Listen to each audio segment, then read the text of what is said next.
Sunderland fans, we meet yet again. It's the third time in just over 2 weeks. Fulham, Millwall and now at QPR, where 3 points could potentially take Tony Mowbray's Black Cats into those all-important playoff spots. Let me tell you, MACKEMS, your fans at Fulham were second to none. 6,000 down in West London. That was something quite special. At Millwall as well, I was right beside that away end, and I heard non-stop singing. Do not get me wrong. You know my opinions. Best fans in the country, without a shadow of a doubt. Maybe Leeds could contest. I can say that. But tonight, it is all about the Sunderland boys. They've got to get an all-important win under the lights in West London. Can they do it? I think they can. Now, what better way to spend my Valentine's Day than at the bloody football? Let's get down there. Here we go. I'm so buzzing for this, if I've not mentioned it already. After all, it is exactly what I love. Here we go.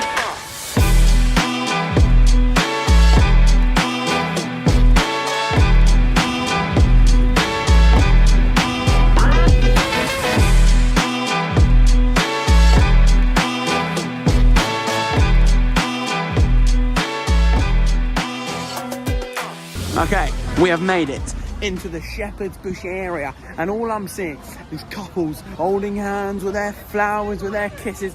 They're not doing this day the right way. They're not at the goddamn football. I've said it once, I'll say it again. That is the only way to spend this Tuesday night. If you're out with your partner or whatever, you're doing it wrong, son. Here is my view from the press box at Loftus Road tonight. Got a team sheet here. You might notice that man, Amad Diallo, on the bench for the Black Cats. Everyone else, as normal, starts. There we go, the Sunderland players train down to that corner over there. That away end is waiting to hear that MACKEMS roar. And guess what? So am I. About half an hour to go until kick-off down here in West London. We are all set for, hopefully, a cracker. And here they come, Queen's Park Rangers and the mighty Sunderland boys, backed by all of that lot tonight. I don't think it's sold out, but it's pretty much packed out, as it always is when the MACKEMS are in town. A roar already greets Tony Mowbray's boys in red and white. We are moments away from kick-off. Here we go then, we are underway under the West London lights. Some pretty good view from here. There is the away end, already in noise, of course. We're just approaching the 20-minute mark. I've got to say, there literally has not been a single, even half chance for either side. Looking very unlikely there's going to be a goal in this first half. Maybe not even in this match. I can't lie. I don't see where the first goal is coming from. QPR look pretty hopeless up top, and as I say that, they come forward. Elias Chair is really the only man that looks to be creating anything of note at all. Wow! I think that was Patrick Roberts, just come mightily close. Senny Dian getting a good strong hand to that. I've got to say, 34 minutes in, that is by far and away the closest either side have come. I'm sure you can hear to my right the away lads, away lads, away lads, away lads. All night long they've just been gunning and gunning.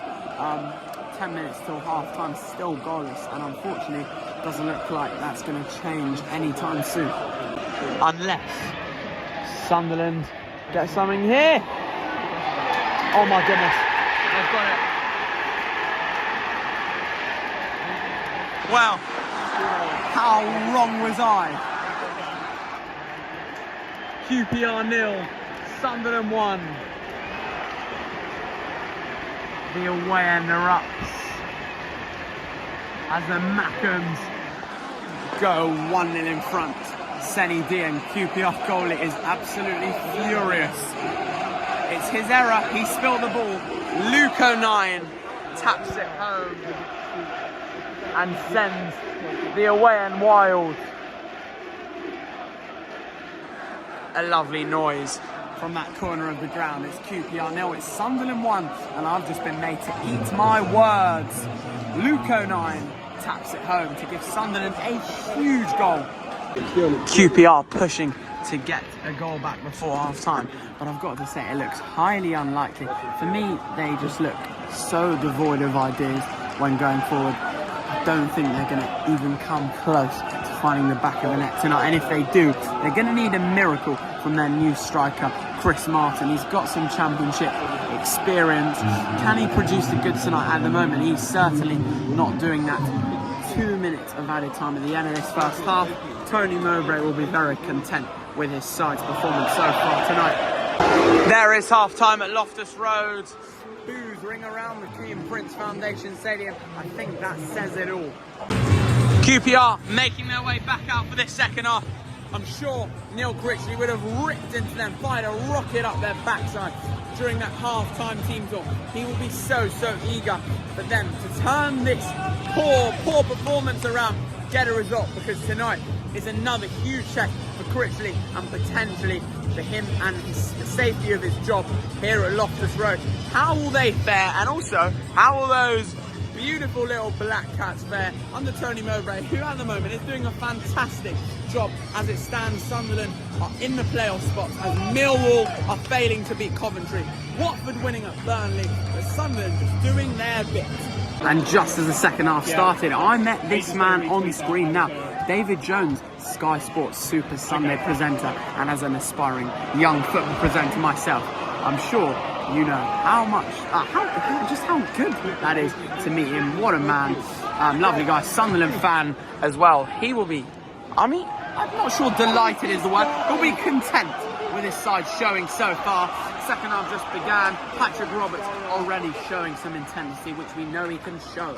And somewhere over there is Sunderland's number 16, Amad Diallo. He's just entered the fray, replaced Abdullah Bar.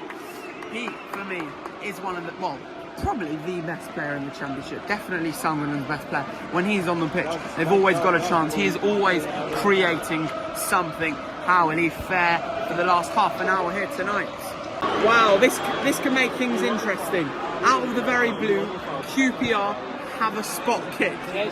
Let's see if that is a penalty. Oh, I'm not too sure. I really don't. I think that's unbelievably soft. That is an awful decision. And now up steps QPR's star man for so long. It's Ilias Chair. Oh my goodness. Wow, that was certainly not in the script. For the R's. Sunderland, on the other hand, there was more limbs for that than their actual goal. Chair misses from the spot. Patterson saves with his legs. What a save that was. And another roar from Theo Wen. Camera's not focusing, but you get the picture. There we go! There we go! There's a second. At last. An explosion of MACKEMS joy as the QPR fans flood the gates. The Black Cats go wild. And it's Jack Clarke against his former club, who he did absolutely nothing for.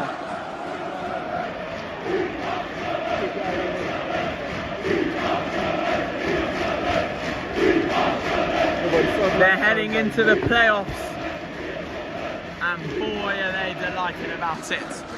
What a team, what a manager, what a fan base.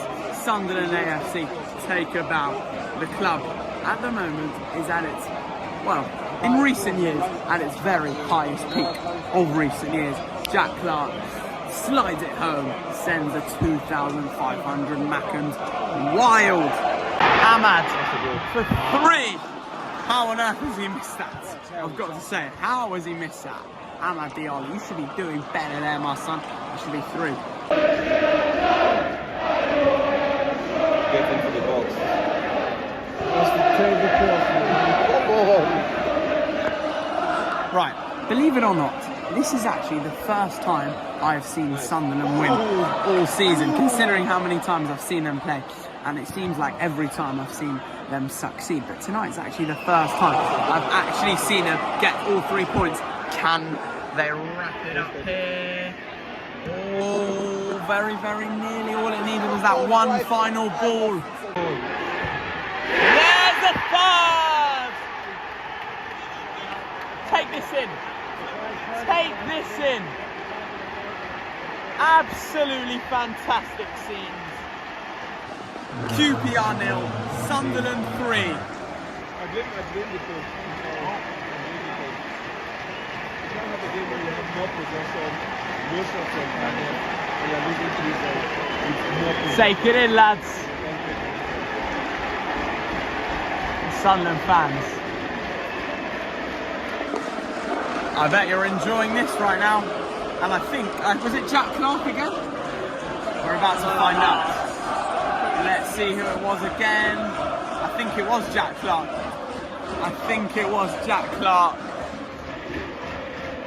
Wow. Jubilation over there. 3-0 to the Sunderland boys. And you do really start to fear for the QPR boss, Neil Critchley. Can this result potentially affect his job? Full time at Loftus Road. I've never seen two more contrasting emotions. Boos over here. Jubilation over there. Sunderland go marching on into the championship playoff spots. The Sunderland players show their mega appreciation to their exceptional travelling fans. This could certainly go down as one of the great nights in their successful season. You've got to love it. Fantastic support from them. That's all from me tonight. Thank you ever so much for watching. I do hope you enjoyed that one. Way. There we go. One final cheer from that away. Thank you so much for watching. I'll see you again very soon. Cheers, guys. Good night.